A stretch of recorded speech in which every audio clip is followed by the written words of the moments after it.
கும்பகோணத்தில் மகாத்மா காந்தியின் 75ஆம் ஆண்டு நினைவு நாளை முன்னிட்டு திமுக கூட்டணி கட்சி சார்பில் மத நல்லிணக்க உறுதியேற்பு நிகழ்ச்சி நடைபெற்றது. காந்தி மறைந்த 75 ஆண்டுகள் பின்னரும் அவர் மீதான கோபம் வகுப்புவாதிகளுக்கு குறையவில்லை. காந்தி குறித்த கவர்னரின் கருத்துக்கும் முதல்வர் கண்டனம் தெரிவித்துள்ளார்.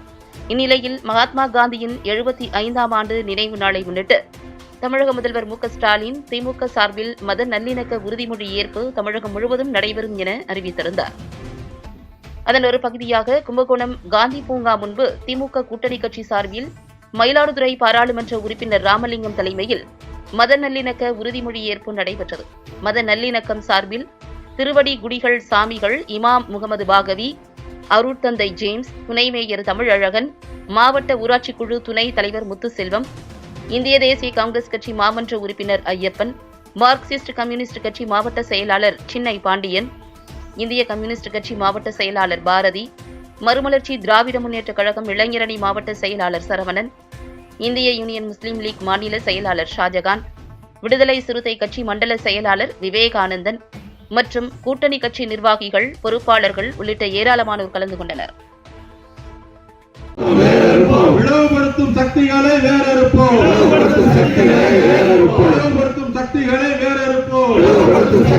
வேறறுப்போம் என்பதே நமது அறமாகும். பிறப்போக்கும் என்பதே நமது அறமாகும். யாவரும் கேளீர் என்பதே நமது பண்பாகும். யாவரும் கேளீர் என்பதே நமது பண்பாகும். வேண்டும் வேண்டும் வேண்டும் வேண்டும் அமைதியான இந்தியா வேண்டும். வேண்டும்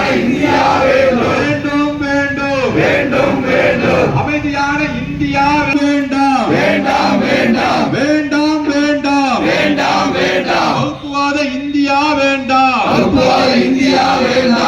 காப்போம் காப்போம் காப்போம் காப்போம் காப்போம் காப்போம் காப்போம் காப்போம் மனிதநேயம் காப்போம். மனிதநேயம் காப்போம்.